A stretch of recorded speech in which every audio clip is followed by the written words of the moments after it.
수도권 인사이트 신기현 시사경제평론가 모셨습니다. 안녕하십니까? 안녕하십니까? 어서 오세요. 이 정말 그 불금날 네. 이 지하철 7호선이죠? 9호선인가요? 7호선이요? 7호선이 네. 7호선이 강남 쪽을 지나가는 호선이잖아요, 그죠? 강서와 강남 그리고 강서와, 강북까지 예. 이어지고 있습니다. 네. 네. 그 금요일날 밤에 운행되면 서울 시민들 많이 좋아하겠어요, 그죠? 네, 그렇습니다. 신기현 평론가님도 그쪽에 많이 운행하십니까? 예, 우선은 강남 지역에서 아무래도 이제 저는 집이 강북 지역이기 때문에 네. 뭐 혹시나 심야 시간에 뭐 많이 이용하진 않지만 이용을 하게 되면 되게 좋을 것 같긴 하습니다. 네, 젊은 층도 많이 이용을 할 것 같고요. 네. 네. 빨리 추진됐으면 좋겠어요, 그죠? 네. 오늘은 저 신기현 평론가님 모시고요. 이 서울 오피스 시장에 대해서 해보도록 하겠습니다. 그 랜드 프리 서비스에 나선 빌딩들이 많다. 이게 임대가 안 되니까 그러는 거죠? 네, 최근에 주택 경기는 좀 살아나는 모습 보였지만 오피스 시장은 여전히 불황이라는 얘기들이 많이 나오고 있습니다. 네. 오피스 시장에 있어서 임차인은 어떻게든 드리려고 하는 랜드프리가 상당히 좀 많이 진행이 되고 있는데 랜드프리 같은 경우에는 1년 중 일정 기간에 대해서는 임대료를 받지 않는 것입니다. 실제 강남구에 있는 연면적 약 33,000 제곱미터 규모의 A빌딩은 지난해 매년 2개월씩 임대료를 받지 않는 랜드프리를 실행을 하면서 연초 10%였던 공실률을 4% 정도까지 낮추는 데 성공을 하였습니다. 그래요? 예, 네. 오피스 밀집 지역이라고 할 수 있는 테헤란나 역시나 건물 13개 층을 쓰던 회사가 최근에 좀 빠져나간 빌딩에 있어서 텅 비었는데 랜드프리로 어느 정도 기업체를 유지할 수 있는 방안이 되었다라고 말을 하였고 네. 임대료 역시나 20% 정도의 할인이 들어가겠다라는 그런 전략들도 내세웠습니다.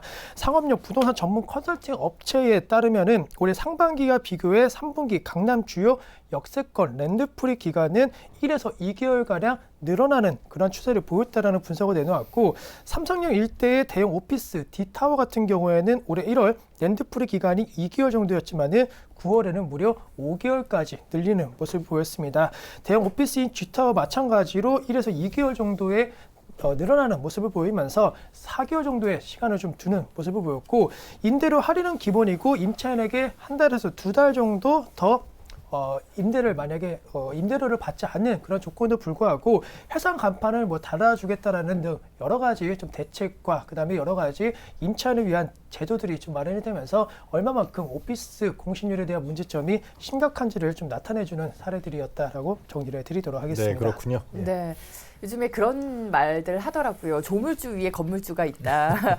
이런 말까지 나왔지만 뭐 공급이 많아서일까요? 빌딩들에서는 영 뭐 소용이 없어 보이는 것 같은데 여러 가지 원인이 있겠지만 원인은 잠시 후에 짚어보도록 네네. 하겠고요. 일단은 서울의 공실률이 어떤지 수치를 통해서 먼저 살펴볼까요? 네, 우선 그림을 통해서 설명을 해드리도록 하겠습니다. 서울과 도심권, 강남권으로 세 개 나누어서 표를 보여드릴 건데 우선은 전체적으로 서울과 도심권, 강남권 모두 할 것 없이 2013년도 대비해서 공실률이 올라가는 모습을 보였습니다. 그러네요. 예, 2013년도 대부분 6% 전후의 공실률을 보였던 것이 네. 최근에는 다 10% 이상의 넘는 공실률을 기록을 하고 있는데 우선 하나하나 좀 말씀을 드리면은 우선은 서울 전체 지역에 대한 공실률은 10.2%로 나타났습니다. 또한 도심권 중심부에서는 10.7%의 공실률을 나타냈는데 강남권 중심부로 해서 과거 상당히 좀 공실률이 낮았던 강남권 중심부로 해서 최근에 2에서 3년 사이 동안 공실률이 급증을 보이면서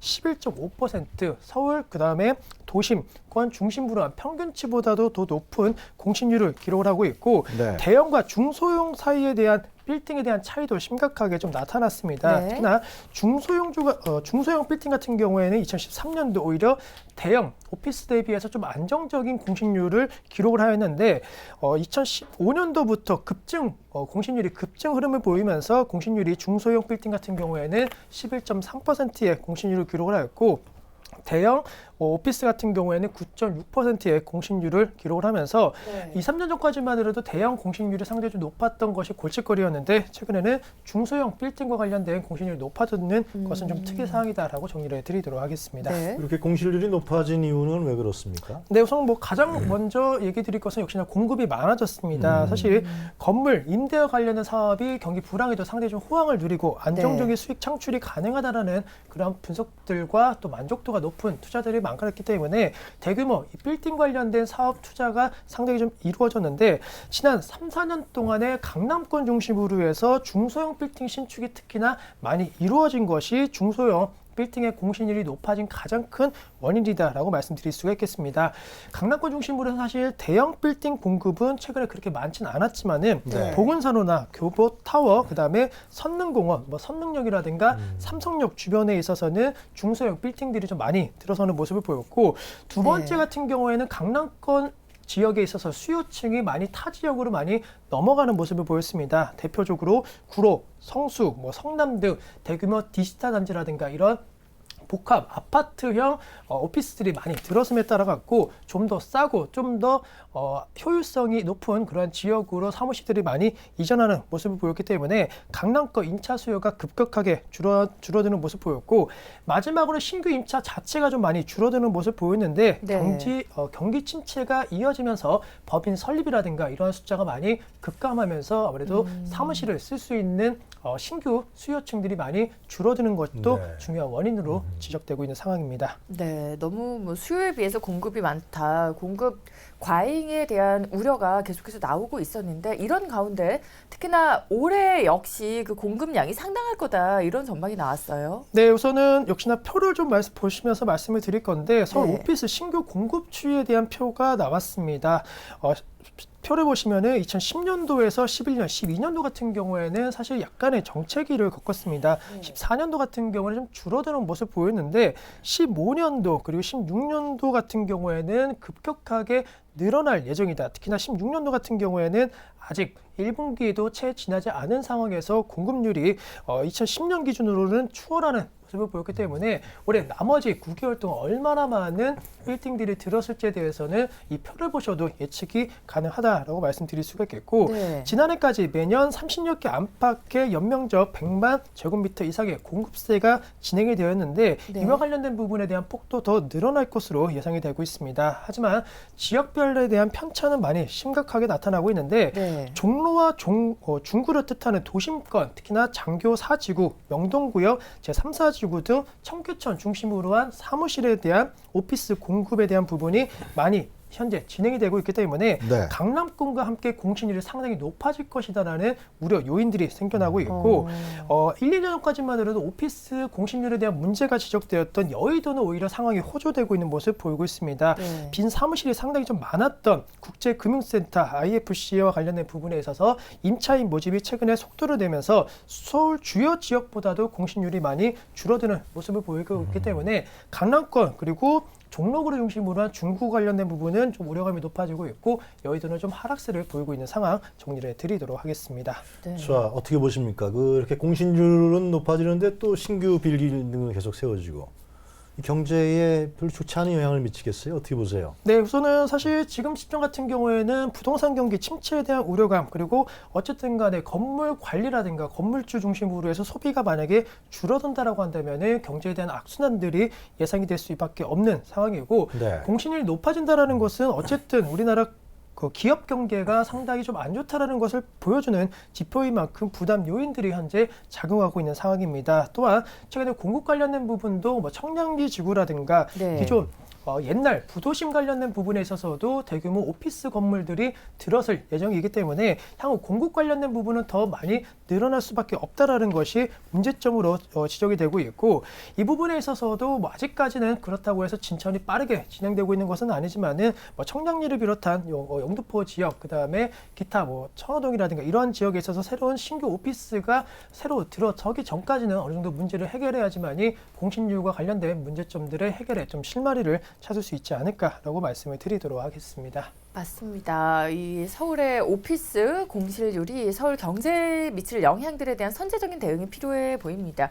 이 공실률이 근데 서울만의 문제는 아니라고 합니다. 송도 국제도시도 그 오피스 공실률이 상당하다고요. 네, 우선은 송도 국제도시 사실 처음 계획됐을 경우에는 상당히 좀 많은 장밋빛 전망들이 나왔습니다. 그랬었죠. 하지만 네. 막상 뚜껑을 열어봤을 때 좀 우려감이 커지고 있는 것이 사실인데 2008년 글로벌 금융위기 여파로 인해 갖고 송도 국제도시의 위상이 많이 떨어지는 모습을 보였습니다. 현재 송도 국제도시의 오피스 공실률은 상당히 높은 수준인데 한 업체가 발표한 연구 결과에 따르면은 네. 송도 국제도시 오피스 빌딩 공실률은 1분기 기준 48%였습니다. 오. 즉 절반 가까운 부분이 공실을 현재 하고 있고 네. 갯벌타워라든가 대부분의 여러 가지 건물 같은 경우에도 10에서 45%의 공실률을 기록을 하고 있기 때문에 과거 유령도시라는 약간의 좀 우려가 나왔는데 그와 관련된 부분이 아직까지는 해결되지 못한 상황에서 굴직거리로 현재 남아있는 상황이다라고 정리해드리도록 하겠습니다. 인천시는 이 문제에 관련해서 별로 대책이 없나 보죠? 네, 우선은 뭐 여러 가지 대책에 대한 부분도 나오고 또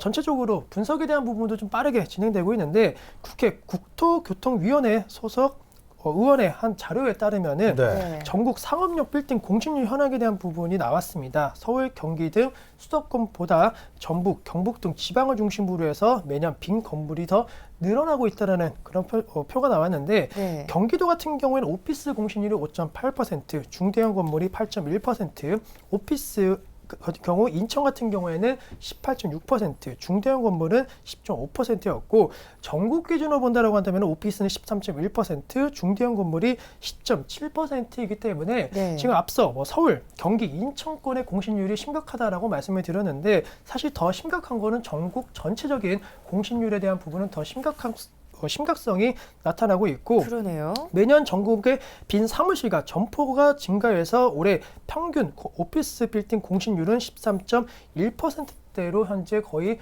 나올 것으로 현재 예상이 되고 있습니다. 상업용 빌딩 같은 경우에는 6층 이상의 일반 건축물인 오피스와 음식점, 슈퍼마켓, 옷가게 등을 시설할 수 있는 중대형 매장용으로 나누는데 경기도는 지난해 비해서 공실률이 5.8% 를 보이면서 감소세를 보였고 서울과 경남, 경기 순으로 공실률이 낮은 지역에 대한 부분도 진행이 되면서 공실률에 대한 부분 수도권뿐만이 아니고 전국적인 문제라는 것이 수치에서도 잘 나와 있다라고 말씀을 드리도록 그렇게 하겠습니다. 이렇게 그 공실률이 전국적으로 13% 오피스가요.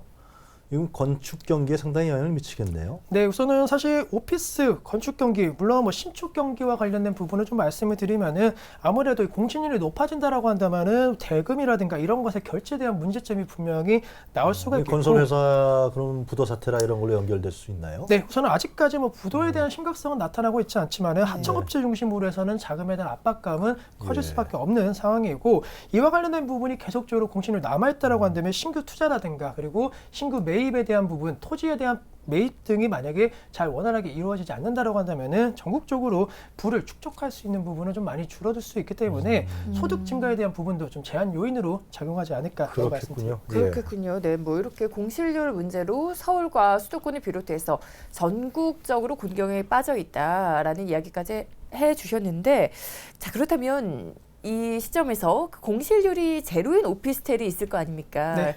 그들의 뭐 비결은 좀 어디에 있다고 보시는지요? 네, 우선은 대표적으로 서울 도심권, 특히나 상당히 유동인구가 많은 지역 같은 경우에는 비싸도 공실률이 상당히 낮은 모습을 보였습니다. 네. 대표적으로 강화문 교보 빌딩이 좀 그러한 빌딩이 아닌가라고 말씀을 드리는데 네. 현재 공실률 1% 미만입니다. 즉, 지금 워낙 위치가 좋잖아요. 네, 맞습니다. 모든 오피스가 다 들어왔다라고 말씀드릴 수가 있는데 네. 그것뿐만이 아니고 강남권 중심으로 해서는 강남 파이낸스 센터 그리고 교보타워 등 역삼역, 강남역 주변에 있는 대형 오피스 같은 경우에는 역시나 공실률이 1% 안팎으로 상당히 낮은 수준을 그래요? 기록을 하였는데 네. 여의도 같은 경우에도 정경련 회관 같은 경우에는 사실 작년까지만 하더라도 공실률에 대한 문제가 컸습니다. 공실률이 45%에 달했는데 최근에 LG그룹이라든가 그리고 여러 가지 대기업 중심으로 해서 오피스 임차를 성공함에 따라 갖고 공실률을 5% 아래로 낮추는 모습 보였는데 공통점이라든가 특이점을 찾는다라고 한다면은 네. 우선은 공실률이 낮은 빌딩 같은 경우에는 주변 인접 여건이 상당히 좋습니다. 사무실이라는 것이 아무래도 여러 기타 부대 시설도 좀 많이 필요한데 그렇죠. 음식점이라든가 그다음에 다른 문화를 즐길 수 있는 레저 관련된 업체들도 많이 있어야지만이 만족도가 높아질 수 있겠고 서점이라든가 맛집 같은 부분도 많은 것도 하나의 플러스 요인으로 작용하면서 종로, 강남 지역 같은 경우는 이러한 지역들이 많이 밀접되어 있기 때문에 상대적으로 공실률을 낮출 수 있는 유리한 조건이 되고 있다라고 평가가 되고 있고 네. 다소 비싼 임대료에도 하더라도 이러한 부분에 있어서 이점이 있다라고 한다면은 많은 기업체 중심으로 해서 수요가 어느 정도 들어올 것으로 판단되고 있기 때문에 현재 공신률이 높은 그러한 빌딩 같은 경우에는 주변 여건에 대한 어느 정도 개선 여부가 더 중요한 것이 아닌가라고 말씀을 드리도록 하겠습니다. 네. 그 공신료를 자체적으로 줄이기 위한 여러 가지 노력, 뭐 마케팅이라든가, 뭐 렌트프리라든가, 뭐 그런 것도 중요하겠지만, 그러나 가장 중요한 것은 이 경제가 제대로 살아나고 있지 못하다. 그렇기 때문에 기업이 살아나지 못하니까 결국 사무실을 못 채우는 거 아니냐. 근본적인 원인이 거기에 있는 거 아니겠습니까? 네, 맞습니다. 한국 경제에 대한 좀 암울한 전망들이 나오고 있는 것이 사실인데 한국 경제 부진은 일시적인 불황이 아니고 네. 장기, 최소 5년 이상 이어온 장기 침체 탓이다라는 얘기들이 많이 나오고 있습니다. 네. 구조적인 장치 문제로 인해 갖고 그만큼 구조 개혁 등 근본적인 변화가 필요한 때가 아니냐는 주장들이 나오고 있는데 수출은 최근 14개월 연속 마이너스 성장을 보였습니다. 네. 1960년대, 70년대 같은 경우에는 40%를 유지했던 수출 증가율이 최근에는 10%대 그리고 2010년도 이후에는 7%대로 그치는 모습을 보였고 대외 여건 속에서 수출 감소세에 대한 가능성들이 현재 진행이 되고 있는 만큼 불안 요인이 있겠고 이와 관련된 부분은 사실 양적 성장을 했기 때문에 성장률은 낮아질 수 있습니다. 하지만 문제는 질적에 대한 측면도 많이 안 좋아지고 있는데 수출 단가 역시나 2011년도 8월 108.4를 기록한 이후 지속적인 하락세를 기록을 하고 있고 네. 우리나라에 있어서도 50%에 가까운 차지를 하고 있는 민간 소비 같은 경우에도 최근에 절반가량으로 비중들이 많이 줄어들고 있는 모습 보이면서 향후 한국 경제에 대한 성장 그리고 한국 경제를 받침할 수 있는 디딤돌들이 무너질 수 있다는 얘기가 나오면서 부동산 경기뿐만이 아니고 전체적으로 고용이라든가 가계, 소득 관련된 부분에 있어서의 감소세가 나오는 것이 아니냐는 우려 요인들이 현재 고조되고 있는 우리 상황입니다. 신기현 평론가께서는 매우 심각하게 보고 계신 거군요. 네, 우선은 아무래도 세계 경제에 대한 부담 요인들이 많이 작용을 하고 있고 네. 수출로서 아무래도 먹고 살았던 한국에 있어서의 입지가 많이 줄어든다라는 것 그리고 우리가 강세를 보였던 업종과 종목군들이 최근에 중국이라든가 이러한 기업군들이 급성장 흐름을 보이고 있기 때문에 강했던 업종은 경쟁 심화가 나오고 있고 또 뒤처졌던 업종은 더 많은 뒤처지게 되는 사양산업으로 전락하고 있는 모습을 보이고 있기 때문에 이러한 부분이 해결되지 않는다라고 한다면은 앞으로 뭐 주식시장을 비롯한 경제에 대한 부분이 전망이 좀 좋지는 않지 않을까라고 말씀을 드리도록 하겠습니다. 그렇군요. 뭐 함께하고 계신 우리 심기현 평론가님 시사 경제 전문가 아니겠습니까? 그 안목으로 봤을 때 어떤 대책이 필요하다고 보시나요? 네, 우선은 여러 가지 사실 근본적인 대책에 대한 부분을 좀 짚어드리면은 우선은 한국 경제가 수출뿐만이 아니고 생산, 소비, 투자 관련된 부분에 있어서의 부진한 양상을 해소시킬 수 있는 좀 근본적인 개혁이 필요하다라는 인식들이 확산되고 있고 네. 사실 경제가 어려울 때 돈을 더 풀어놓고 투자가 더 활성화돼야 되는데 네. 몸을 사리는 그러한 전략을 취한다라고 한다면은 모든 부분에서 같이 동반 침체를 보일 수밖에 없다라는 거 이와 관련된 의식들을 좀 깨우치는 것이 필요하겠고 한국 기업만의 특징을 가질 수 있는 섹터들을 좀 더 늘리는 것이 상당히 중요하겠습니다. 사실 그동안 우리나라를 단기적으로 이끌어줬던 것이 중국 관련된 수출 업체에 있는데 과거에는 약간은 뭐 전기전자 관련된 업종군들이 이끌어줬다라고 한다면 최근에는 뭐 화장품이라든가 여행 이러한 내수 관련된 기업군들이 수출주로서 변화되면서 한국 경제를 이끌어줬는데 그 바톤을 이어받을 만한 아직 산업이라든가 섹터가 나오고 있지 않다라는 거 정부 차원에서도 새로운 유망 산업과 그다음에 유망 기업에 대한 발굴 노력분들이 나타나면서 최근에는 중소형 관련된 기업군들에 대한 지원책들이 많이 좋아진 것은 사실이지만은 다시 한번 대기업 중심으로 한 경제 성장 구도도 어느 정도 좀 생각을 해봐야 될 때가 아닌가라는 개인적인 의견 제시해 드리도록 하겠습니다. 근본적인 문제가 좀 대기업 중심의 어떤 경제 성장 구조, 또 유망 업종이라든가 유망 업종에 대해서 우리가 확실하게 육성시키지 못하고 있다. 뭐 그런 거를 들 수 있는 겁니까? 네, 맞습니다. 아무래도 최근까지는 좀 네. 대기업에 있어서는 사실 전 정부보다는 약간은 조금은 소극적으로 그다음에 규제 관련된 부분이 많았기 때문에 고용 창출이라든가 이런 것이 좀 어려움을 겪었다라는 거 반대로 조금은 살려준다라고 한다면은 전체적인 좀 경제에 대한 부분 그리고 수출 기업으로서의 글로벌 경제력은 좀 더 높아지지 않을까라고 조심스럽게. 근본적인 개혁이 어떤 게 아까 말씀하셨는데 근본적인 개혁이 필요하다. 네. 하셨는데 어떤 부분들을 들 수 있겠어요? 네, 우선은 대기업 중심으로 해서 최근에 배당 관련된 정책들이 많이 높아지고 있는데 배당에 대한 부분보다는 좀 투자로 활성화시킬 수 있는 부분들도 좀 나타날 수 있겠고 사실 대기업들이 최근에 신사업 관련된 부분에 있어서 진출을 많이 하려고 하지만은 약간은 좀 몸을 사리고 있는 모습을 보이고 있습니다. 따라서 네. 신사업 관련된 부분을 추진하는 대기업 같은 경우에는 좀 더 지원안이라든가 세금 뭐 이러한 부분에 있어서 혜택을 주면서 기업 자체적으로 좀 재생할 수 있는 힘을 길러주는 것이 오히려 대기업뿐만이 아니고 뭐 중소기업이라든가 가정경제에도 좀 도움을 줄 수 있는 그런 측면이 되지 않을까라고 말씀을 드리도록 하겠습니다. 그래요. 하여튼 서울 지역의 공실률 이런 부분들이 결국은 우리나라 한국 경제의 불황에 요인하고 있다. 그래서 그 불황을 극복할 수 있는 근본적인 개선책들이 마련돼야 된다. 뭐 이렇게 정리를 한번 하죠. 네. 예. 네, 오늘은 심기현 평론가와 이야기 나눠봤습니다. 오늘 도움 말씀 고맙습니다. 감사합니다.